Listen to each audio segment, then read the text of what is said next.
느헤미야 7장 5절에서 8절까지 말씀입니다. 느헤미야 7장 5절에서 8절까지 한 절씩 교독을 하겠습니다. 내 하나님이 내 마음을 감동하사 귀족들과 민장들과 백성을 모아 그 계보대로 등록하게 하심으로 내가 처음으로 돌아온 자의 계보를 얻었는데 거기에 기록된 것을 보면 옛적에 바벨론 왕 느부갓네살에게 사로잡혀 갔던 자들 중에서 노임을 받고 예루살렘과 유다에 돌아와 각기 자기들의 성읍에 이른 자들 곧 수룹바벨과 예수아와 느헤미야와 아사랴와 라아мя와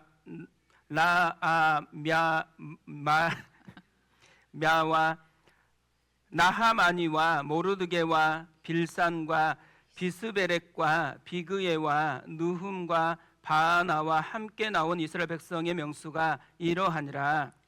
바로스 자손이 2172명이요 아멘. 사실 오늘은 이렇게 7장 73절까지 읽으려고 그랬는데요. 사람들이 너무 많아가지고 이렇게 8절까지만 읽었습니다.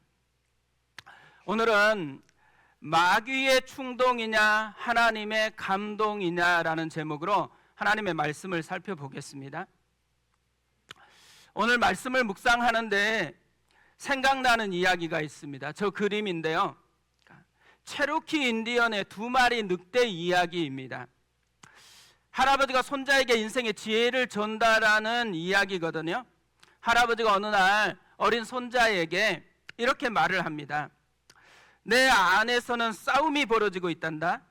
두 늑대 사이에서 벌어지는 끔찍한 싸움이다. 한 놈은 악이야.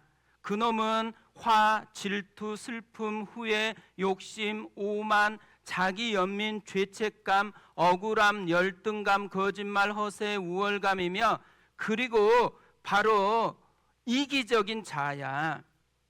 다른 놈은 선이야. 그 놈은 기쁨, 평화, 사랑, 희망, 평온함, 겸손, 친절, 자비, 공감, 너그러움, 진실, 연민이며 그리고 믿음이지. 똑같은 싸움이 네 안에서도 일어나고 있어. 그리고 다른 모든 사람들의 내면에서도 일어나고 있단다. 이렇게 얘기하자 손자가 물어요. 할아버지, 그럼 어떤 늑대가 이기나요? 바로 네가 먹이를 주는 늑대가 이긴단다. 아마 대부분 들어보셨을 거예요. 근데 새롭게 듣는 것처럼 들어주셔서 감사합니다. 그러니까 우리가 이 이야기를 참 많이 알고 되게 공감할 때가 많습니다. 왜냐하면 이 이야기에는요, 정말 좋은 통찰이 담겨 있다고 생각하기 때문에 그렇죠. 마치 우리 내면 세계를 영적인 엑스레이로 찍어가지고 보여주고 있는 그런 이야기입니다. 사실 오늘 설교를 이렇게 준비하면서 이 2마리 늑대 이야기가 생각났던 이유가 있습니다. 오늘 말씀을 묵상하다 보면 이 2마리 늑대와 같은 모습이 생각나기 때문에 그렇습니다. 오늘 말씀은 성벽 건축이 완공된 후에 느헤미야가 한 일을 소개합니다. 맨 먼저 한 것은 성벽을 지킬 사람을 세우는 일이었습니다. 그리고 나서 이 성벽을 지킬 시스템을 만듭니다. 경비를 어떻게 해야 될지 가이드를 전달을 합니다. 3절에 이렇게 되어 있습니다. 내가 그들에게 이르기를 해가 높이 뜨기 전에는 예루살렘 성문을 열지 말고 아직 파수할 때에 곧 문을 닫고 빗장을 지르며 또 예루살렘 주민이 각각 자기가 지키는 곳에서 파수하되 자기 집 맞은편을 지키게 하라 하였노니, 그러니까 경비 가이드를 지금 알려주고 있는데 좀 독특해요. 진짜 어렵게 건축했잖아요. 그런데 문을 열어두는 시간이 너무 짧은 것입니다. 아침부터가 아니에요. 해가 높이 뜨기 전에 성문을 열어라 그럽니다. 그리고 닫는 것은 아직 파수할 때입니다. 그러니까 밤이 오기 전에, 훨씬 전에 문을 닫고 빗장을 지르라는 것이죠. 어렵게 건축했잖아요. 애써서 건축을 했으면은 혜택을 많이 누리도록 조금 더 열어두는 것이 좋을 것 같은데 굉장히 폐쇄적으로 가이드를 지금 주고 있는 거죠. 왜 그럴까요? 예루살렘 성 안에 뭔가가 문제가 있는 것을 보여주는 거죠. 4절에 이렇게 되어 있습니다. 그 성읍은 광대하고 그 주민은 적으며 가옥은 미처 건축하지 못하였음이니라. 왜 이런 가이드를 줬나라고 살펴봤더니만 성벽은 굉장히 넓게 지었는데 그 성 안에 있는 현실은 굉장히 참혹하다라는 거예요. 일단 성 안에 사람들이 많이 안 사는 것입니다. 그리고 주택들도 별로 없는 것이에요. 그러니까 성벽만 무너졌는 줄 알았는데 성벽뿐만 아니라 성 안도 굉장히 황폐된 채로 보내왔다라는 것이죠. 왜 그랬을까요? 예루살렘 성 안이 안전하지 못하다라고 생각을 하니까 귀환했던 사람들이요, 다 자기 생각이 안전하다라는 그곳으로 다 이동을 해서 정착을 해버린 것입니다. 그러니까 성벽을 아무리 잘 지어놔도요, 사람이 살지 않으면 유령 같은 차가운 도시가 되어버리는 거잖아요. 도시의 온기는 건물이 결정하는 것이 아니고 사람이 결정하는 것이죠. 그러니까 도시에 사람이 살아야지만, 집에 사람이 살아야지 따뜻하다라는 거죠. 그렇기 때문에 이제부터 느헤미야가 해야 될 일이 생긴 거예요. 뭘 해야 되겠어요? 이 비어있는 성 안을 사람들로 채우는 일을 해야 되는 것이죠. 이 느헤미야가 이 일을 하기 시작하는 것이 오늘 말씀부터의 내용입니다. 제일 먼저 했던 것, 1차 귀환했던 사람들의 인구 조사를 하는 것이었습니다. 그리고 이 인구 조사를 바탕으로 해서 11장 1절 2절을 보면 예루살렘 성으로 이주를 시키기 시작합니다. 이렇게 되어 있어요. 백성의 지도자들은 예루살렘에 거주하였고 그 남은 백성은 제비 뽑아 10분의 1은 거룩한 성 예루살렘에 거주하게 하고 그 10분의 9는 다른 성읍에 거주하게 하였으며 예루살렘에 거주하기를 자원하는 모든 자를 위하여 백성들이 복을 빌었느니라. 가장 먼저는 지도자들이 솔선수범을 했습니다. 그리고 백성 중에 제비를 뽑아가지고 10분의 1의 사람들이 이주할 수 있도록 했다라는 거예요. 그런데 이 이주한 사람들을 백성들이 축복했다라는 거죠. 뭘 얘기해 주는 거예요? 이 인구조사에서 이런 이주 정책을 하고 있는 것을 백성들이 다 좋아했다라는 거죠. 뿐만 아니라 하나님이 이 인구조사와 이런 이주하는 방법을 기뻐했다라는 것을 우리에게 알려주는 거잖아요. 근데 성경을 보면요, 또 다른 인구조사가 나옵니다. 다윗의 인구조사거든요. 다윗의 인구조사는 하나님이 기뻐하는 것 아니었습니다. 반대죠. 하나님이 이 인구조사를 악하게 여겼어요. 그래서 이스라엘을 치셨습니다. 전염병으로 7만 명이나 되는 사람들이 죽게 되어진 거예요. 그러니까 분명히 겉으로는 똑같은 인구조사거든요.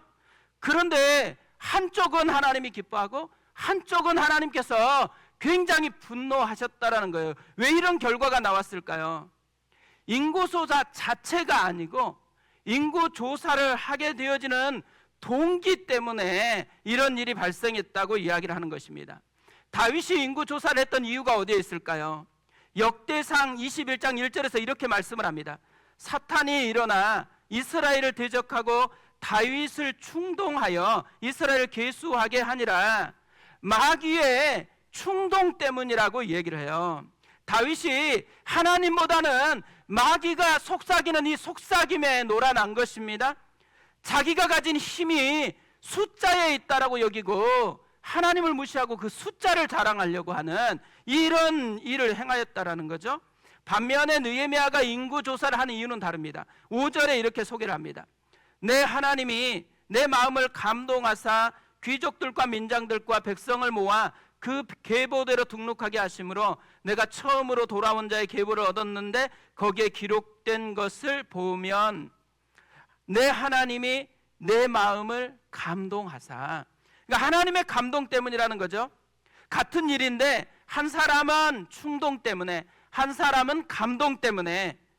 다윗은 이 충동이라는 늑대에게 먹이를 줬다라는 거고, 느헤미야는 감동이라는 늑대에게 먹이를 주었다라는 것이죠. 그리고 이것이 지금 자기들이 맛보고 있는 것을 완전히 다 바꾸어 놓았다라고 이야기를 합니다.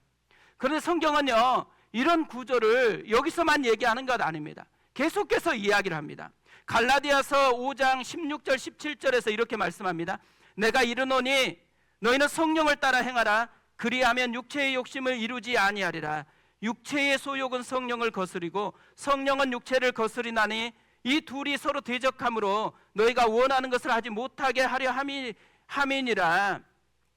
우리 내면 속에 두 마리 늑대와 같은 것이 계속 싸우고 있다라는 거죠. 육체의 소욕이라는 늑대와 성령이라는 늑대가 싸우고 있대요. 이게 성령이라는 걸 늑대한테 이렇게 맞추니까 조금 좀 불경스러운 것 같은 그런 건 있는데요. 그런데 둘 중에 누가 이기느냐가 삶을 완전히 달라지게 만든다라는 것입니다. 육체의 소욕에게 마음을 주어서 충동적으로 반응하게 되어지면요, 육체의 욕심이 만들어내는 그 영향력 아래서 열매를 맺게 되어진다라고 얘기해요. 음행, 더러운 것, 호생, 주술, 원수 맺는 것, 분쟁, 시기, 분냄, 당짓는 것과 분열함과 이단과 투기와 술 취함과 방탕함 것들이다. 이런 열매를 맺게 된대요.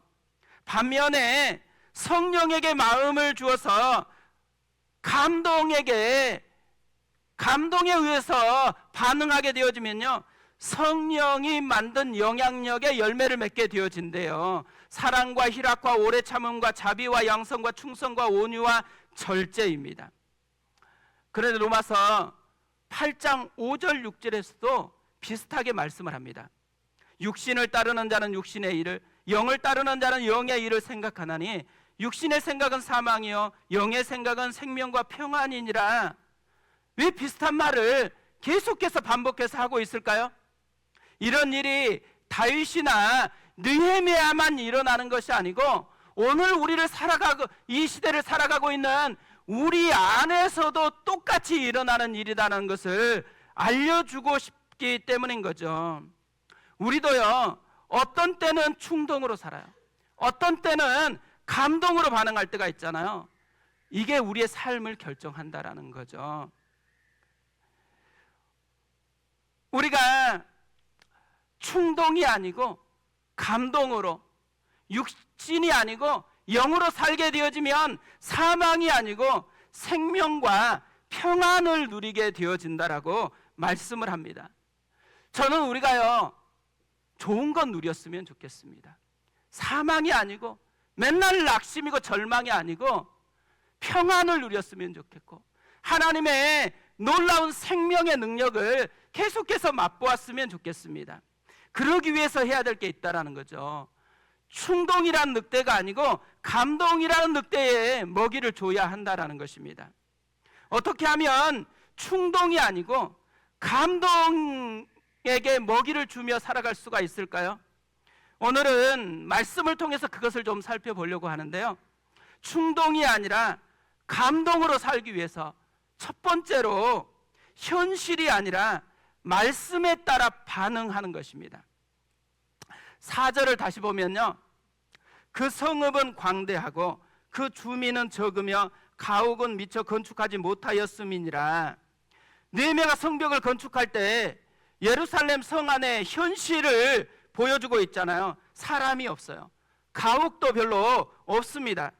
그러니까 현재 사람들이 많기 때문에 그 많은 사람을 보호하기 위해서 성읍을 광대하게 넓게 지었다, 이렇게 얘기하지 않는 거예요. 좀 당황스럽잖아요. 지금 현실만 보면요, 그렇게 고생해가지고 애써가지고 넓게 지을 필요가 없는 거예요. 현실에 맞게 조금 여유롭게 그렇게 애써서 지어도 되는 것이었다라는 말이에요. 현실대로 하면 그 사람도 안 사니까 사람 사는 거에 맞게 조그만한 평수로 그렇게 지으면 되는 거거든요. 그런데 왜 느헤미야하고 백성들은 굳이 광대하게 넓게 이렇게 예루살렘 성을 지었을까요? 이유는 간단해요. 말씀 때문에 그렇습니다. 느헤미야보다 100년 전에 활동을 했었던 스가랴 선지자가 있습니다. 이 스가랴 선지자가 앞으로 예루살렘 성 안에서 이루어질 일을 예언을 했어요. 스가랴 8장 3절에서 5절까지이거든요. 여호와가 이같이 말하노라. 내가 시온에 돌아와 예루살렘 가운데에 거하리니 예루살렘은 진리의 성읍이라 일컫겠고 만군의 여호와의 산은 성산이라 일컫게 되리라. 만군의 여호와가 이같이 말하노라. 예루살렘 길거리에 늙은 남자들과 늙은 여자들이 다시 앉을 것이라. 다 나이가 많으므로 저마다 손에 지팡이를 잡을 것이요 그 성읍 거리에 소년과 소녀들이 가득하여 거기에서 뛰놀리라. 뭘 얘기해요? 머지않아 예루살렘에 부흥이 임할 거라는 거예요. 그래서 많은 사람들이 모여서 가득하게 될 것이다라고 이야기를 하는 것입니다. 심지어 노인들도 가득하고 거리마다 아이들이 가득하게 뛰어논다라고 이야기를 하는 것입니다. 그러니까 느헤미야와 백성들은요, 현실이 아니고 말씀을 붙들고서 지금 건축하기 시작했다라는 거예요. 현실에 맞게 아담한 사이즈로 재건할 수도 있었는데 하나님이 이루실 그날 그 말씀이 이루어질 것을 바라보면서 크게 광대하게 성벽을 지었다라는 거죠. 이게요, 우리 삶에 얼마나 중요한지 모릅니다. 현실보다 말씀을 붙들고 살아가는 삶. 느헤미야는 현실이 만든 충동에 반응한 것 아니에요. 말씀이 만든 믿음에 반응하면서 이 일을 하고 있다라는 거죠. 누가복음 17장 6절에서 예수님이 이렇게 선포합니다. 주께서 이르시되 너에게 겨자씨 한 알만한 믿음이 있었더라면 이 뽕나무더러 뿌리가 뽑혀 바다에 심기어라 하였을 것이요 그것이 너에게 순종하였으리라. 겨자씨만한 믿음. 우리 이 겨자씨만한 믿음을 자꾸 생각하면요, 우리는 믿음의 크기에 너무 집중하는 경향이 있습니다. 근데 기적은요, 겨자씨만한 믿음만 필요하대요. 무슨 말이에요? 믿음의 크기가 중요한 게 아니고 믿음의 대상이 기적을 일으킨다라는 것을 강조하고 있는 것이죠. 그러니까 현실보다 훨씬 하나님이 크다라는 것을 붙들 때에 크신 하나님의 역사가 내 삶에서 경험되어진다라는 것을 이야기하고 있는 거죠. 그러니까 느헤미야가 믿었던 것은요, 자기의 믿음의 크기가 아니에요. 그 약속을 이루실 하나님이 어떤 분이신지를 붙잡고 지금 반응하고 있다라는 것이죠. 그래서 현실보다 훨씬 크신 하나님이시기 때문에 그분에 걸맞게 광대하게 예루살렘 성을 건축했다라는 것이죠. 벤 카슨이라는 분이 있거든요. 디트로이트 흑인 빈민가에서 진짜 감당하기 힘든 결손 가정에서 자라났습니다. 그리고 엄청 열등생으로 자라났더라고요. 초등학교 5학년 때는 계속 꼴찌를 했대요. 그런 이 사람이요, 예일 대학을 졸업을 했습니다. 미시건 대학교 의과대학원을 졸업하고 33살에 세계적인 존스 홉킨스 병원의 수학과 이 과장이 된 거예요. 그래서 세계 역사상 최초로 샴 쌍둥이를 이렇게 분리하는 수술에 성공을 했습니다. 이런 놀라운 변화를 경험했으니까 많은 기자들이 항상 묻는 질문이 있는 거예요. 오늘의 당신을 만들어준 게 뭡니까? 그러자 이 벤 카슨이 항상 같은 대답을 했대요. 이런 대답입니다. 나의 어머니 쇼냐 카슨 덕분입니다. 어머니는 내가 늘 꼴찌를 하고 흑인 아이라고 따돌림을 당할 때 벤, 너 마음만 먹으면 무엇이든지 할 수 있어. 노력만 하면 할 수 있어. 이런 격려를 해 주었대요. 그런데요, 이 말이요, 어떤 너 자신 힘으로 믿음 크기만 가지면 된다 이런 의미가 아니더라고요. 이 어머니는요, 신앙이 굉장히 좋은 분이었어요. 이 어머니의 격려 속에는 이런 의미가 담겨 있다고 생각할 수 있어요. 아들, 절대 현실에 현혹되지 마. 너 지금 가난하다고, 너 지금 꼴찌한다고, 너 흑인이라고 그거에 절대 현혹되지 마. 하나님이 너 옆에 계셔. 하나님이 널 지키실 거야. 하나님이 너를 책임질 거야. 그러니까 하나님을 믿는 그 믿음으로 반응해. 이게 이 어머니의 격려 속에 담겨 있는 의미였다라는 거죠. 왜 이렇게 생각할까요? 제가 그냥 너무 오버해서 생각하는 거 아니에요. 이 벤 카슨이요, 나중에 어머니와 자기 인생을 정리하면서 이제 자기의 성공 비결을 8가지로 요약을 해가지고 책을 썼습니다. 그 책이 제목이 Think Big이에요. 그러니까 웅진 Think Big 아니에요. 그러니까 이분이 먼저 Think Big을 얘기했더라고요. 크게 생각하라. 그런데 이 크게 생각하는 Think Big에는 알파벳 하나하나에 자기의 성공 비결이 담겨 있습니다. T, 탤런트, 재능이 필요하다라는 거죠. H, honest, 정직함이 필요하대요. 이런 식으로 쭉 매칭을 했거든요. 근데 맨 마지막 G가 제일 중요해요. G가 뭐겠어요? God, 하나님. 자기를 도우시는 하나님을 바라보고 하나님을 힘입고 하나님을 믿음으로 반응하라는 거죠. 그러니까 현실에 현혹되지 말라는 거예요. 너 하나님이 계시다라는 거예요. 너 자신의 연약함에 지금 연약하다고 그것에 너무 현혹되지 말라라는 거예요. 연약함을 변화시키시는 하나님이 우리 하나님으로 너 옆에 있다라고 이야기하고 있는 것이죠. 그래서 그는 think big, 모든 결론, 모든 마지막을 God, 크신 하나님을 바라보고 크게 생각하라고 그렇게 도전하고 있습니다. 예수님이 광야에서 40일간 금식을 했어요. 이때 마귀가 찾아와서 유혹을 합니다. 그런데 마귀의 유혹은요, 충동으로 살라라는 것이잖아요. 이 충동으로 살라라는 이 유혹의 핵심이 뭐냐면 현실에 빠지라는 거예요. 지금 너 너무 배고프지 않니? 야, 돌 많은데 돌을 떡으로 만들어서 먹어. 야, 너 능력 있잖아. 높은 데서 뛰어내려. 그러니까 다 뭐예요? 현실에 집중하라는 거예요. 현실에 유혹을 하고 있는 거죠. 그런데 예수님이 그때마다 하신 일이 있어요. 말씀을 붙드는 거예요. 말씀을 선포하는 것이죠. 말씀으로 물리치셨습니다. 현실이 아니라 말씀하신 크신 하나님을 본 거예요. 크신 하나님 앞에서 초라한 것들, 내가 느끼는 이 초라한 것들에 너무 신경 쓸 필요 없다라는 것을 생생하게 보여주는 거죠. 근데 우리의 문제가 어디에 있어요? 현실에 너무 현혹된다라는 거예요.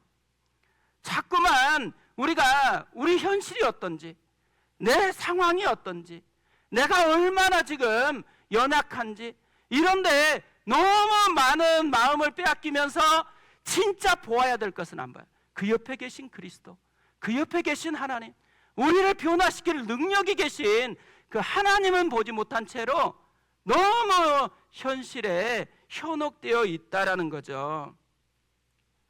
바울은 로마서 5장 7절에서 이렇게 선포합니다.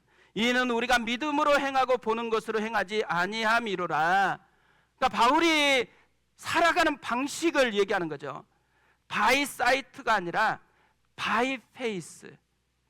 보는 것이 아니라, 현실이 아니라 믿음, 하나님의 말씀, 하나님의 살아계신 그 임재와 능력을 보면서 살아가라고 도전하는 거죠. 우리도 그랬으면 좋겠습니다. 바이 사이트가 아니고 바이 페이스입니다. 현실이 아니고 말씀이에요. 말씀을 이루시는 하나님을 힘입어 살아가는 우리가 되었으면 좋겠습니다. 두 번째로요, 충동이 아니라 감동으로 살기 위해서 안주하는 길이 아니라 사명의 길을 가라는 것입니다. 7절부터는요, 인구조사로 파악된 이름들과 숫자가 계속 나열되고 있습니다. 사실 읽는데 쉽지 않잖아요. 그런데 이 이름들은요, 느헤미야와 함께 돌아왔던 사람들의 명단이 아니에요. 이미 100년 전에 1차로 귀환했던 사람들의 명단입니다. 이 포로 명단들을 이제 하나씩 소개하는데, 맨 먼저 소개하는 것, 지도자들을 소개합니다. 12명의 지도자를 소개하고 그 다음에 일반 백성들을 소개하고 있어요. 근데 일반 백성들도 아무렇게 소개하는 게 아니고 기준을 가지고 소개를 합니다. 첫 번째 기준은 가문을 따라서 소개를 해요. 8절부터 24절까지 모두 17개 가문에서 총 16,722명이 돌아왔다고 이야기를 합니다. 그리고 25절에서 38절까지는 본래 살았던 지역, 우리 같으면 본적대로 소개를 하고 있어요. 모두 21개 성읍에서 총 8,684명이 돌아왔대요. 그 다음 39절에서 42절까지는 제사장들의 명단과 가문을 소개를 합니다. 모두 4개 가문에서 총 4,289명이 돌아왔대요. 그러니까 전체 귀환자 중에 10분의 1이 제사장 가문이었대요. 엄청 놀라운 일이죠. 그 다음에 레위인들의 명단이거든요. 모두 8개 가문에서 총 360명이 돌아왔습니다. 그 다음은 성전에 소속된 종들, 느디딤 사람들, 또 왕궁 소속되었던 솔로몬의 신복들에 대한 소개예요. 392명이 돌아왔대요. 그리고 마지막으로는 가문을 정확히 밝힐 수 없는 사람들이에요. 그러니까 이스라엘 백성이 아니었을 수도 있는 사람들인데 이들이 무려 642명이 함께 돌아왔다라고 이야기합니다. 근데 이 사람들이 1차 귀환할 때 왜 돌아왔을까요? 에스라서 1장 5절에서 이 이유를 이렇게 설명합니다. 잘 보세요. 이에 유다와 베냐민 족장들과 제사장들과 레위 사람들과 그 마음이 하나님께 감동을 받고 올라가서 예루살렘의 여호와의 성전을 건축하고자 하는 자가 다 일어나니 하나님의 감동을 받고 성전을 건축하고자 하는 사명 때문에 일어난 사람들이라는 거죠. 그래서 성전에서 제일 중요한 역할을 하는 사람들은 제사장이고 레위인들이잖아요.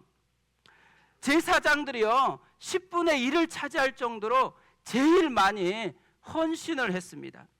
왜 이렇게 제사장들이 많이 헌신한 거예요? 제사장들은 사명의 길을 붙들었다라는 거죠. 비록 오랜 세월 바벨론에서 살아남기 위해서 애써가지고 터전을 안전하게 만들었어요. 그런데 이 바벨론의 안전한 터전보다도 사명이 더 중요하다고 여겨서 다 내려놓고 예루살렘 성으로 돌아왔다라는 거죠. 근데 충격적인 것은 레위인들의 숫자예요. 레위인들은요 적어도 너무 적은 사람이 왔다라는 거예요. 심지어 에스라가 2차 귀환을 할 때는요 레위인들이 한 명도 자원을 하지 않는 거예요. 그래서 강가에 머물면서 레위인들을 모집하도록 따로 사람을 보내가지고 겨우 설득해가지고 그것도 소수의 사람들만 데리고 왔습니다. 레위인들이 자기의 사명을 잊어버렸지는 않았을 거예요. 그런데 제사장들과 똑같이 예배를 섬기는 엄청 중요한 사명을 가진 사람들인데 이들은 왜 사명보다는 현실에 안주하는 것을 선택했을까요? 이들은요 제사장들은 조금 뽀대가 나는 일을 한다고 생각한 거예요. 근데 자기들은 지금 제사장을 돕는 다 허드렛 일만 한다라고 여기게 되어진 거죠.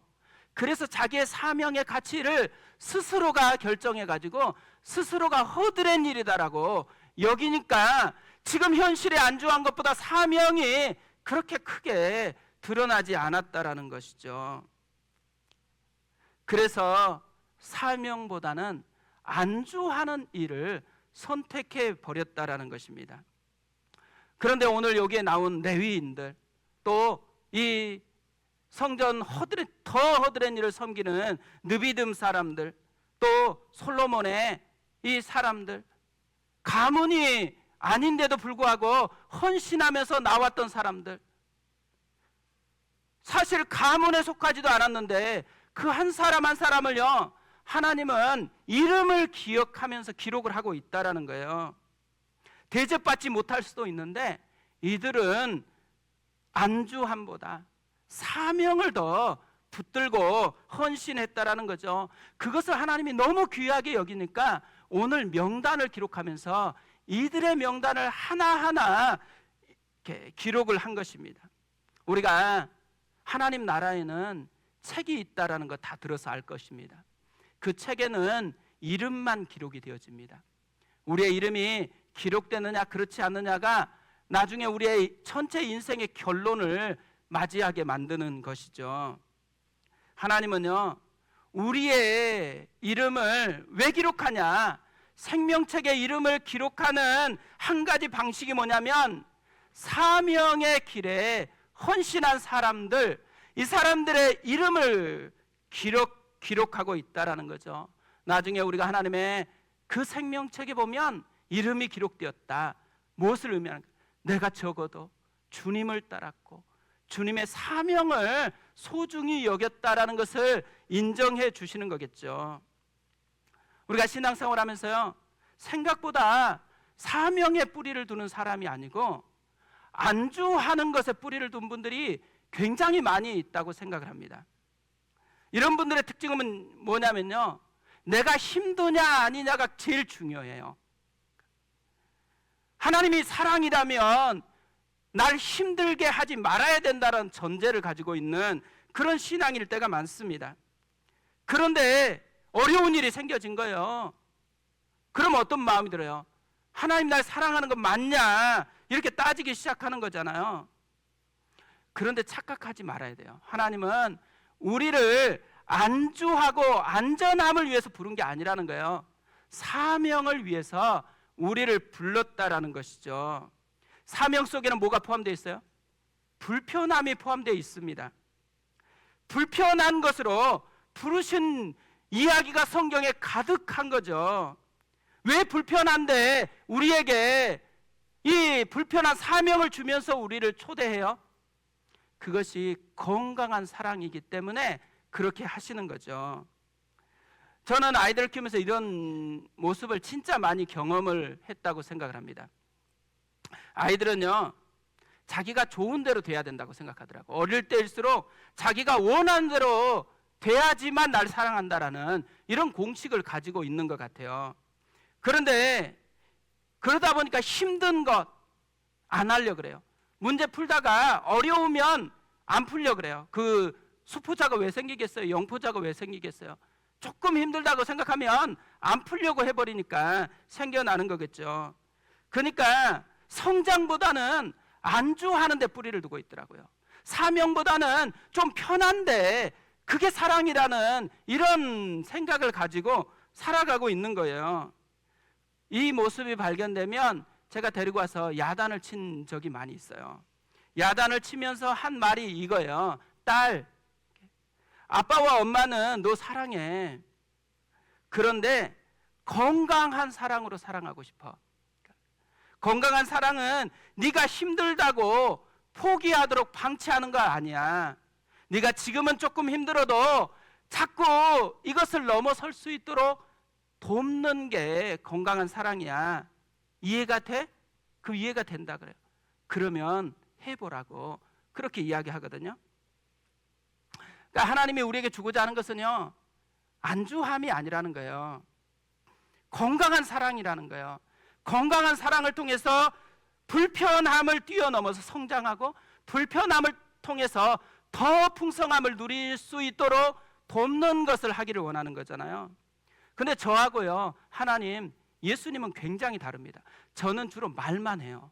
근데 예수님은요, 속량을 하셨습니다. 속량. 속량 아시죠? 로마 시대의 시장 용어거든요. 노예로 팔려왔는데 이 노예를 다른 부자가 사가지고 이 노예에게 자유를 주는 것, 이런 대가 지불을 속량이다라고 이야기를 합니다. 예수님은요, 우리를 속량해 주셨어요. 세상에 안주하는 이유가 어디 있겠어요? 우리가 하고 싶어서가 아니라 능력이 없어서잖아요. 왜 능력이 없어요? 죄의 종이니까. 죄의 노예로 끌려다니고 있으니까 우리는 이걸 못하는 거예요. 하고 싶은데. 그런데 예수님이 오셔서 십자가에서 우리의 죄를 담당하시면서 모든 죄의 대가 지불하고 우리에게 자유를 선물하신 거예요. 속량. 이걸 우리에게 선물하시면서 뭘 원하시는 거예요? 이제는 연약하다라는 거, 죄의 종로로 돼서 해방됐으니까 죄에 묶여서 다시 종로로 타지 말고 내가 주는 의를 힘입고 내가 주는 능력을 공급받고 한번 다시 해보라는 거예요. 사명의 길을 다시 가보라고 얘기하는 것이죠. 우리가 잊지 말아야 될 게 있습니다. 주님이 우리에게 사명을 요구할 때요, 우리에게 의무를 지워주려고 하거나 짐을 더하게 하려고 하는 거 아니에요. 우리 안에 놀라운 은혜가 있다라는 것을 누려보라는 거예요.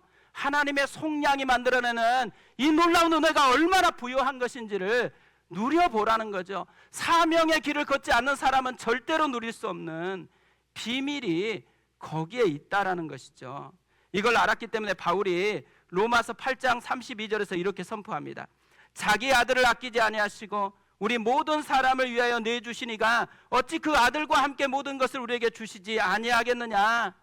요한은요, 요한일서 3장 1절에서 이렇게 선포합니다. 보라, 아버지께서 어떠한 사랑을 우리에게 베푸사 하나님의 자녀라 일컬음을 받게 하셨는가. 우리가 그러하도다. 그러므로 세상이 우리를 알지 못함은 그를 알지 못함이라. 보라, 아버지께서 나를 어떻게 사랑하셨는가. 우리가 그러하도다. 이번 한 주간 이 은혜를 맛보는 삶이 우리의 삶 되었으면 좋겠습니다. 우리 이 시간에 찬양하고 기도하겠습니다.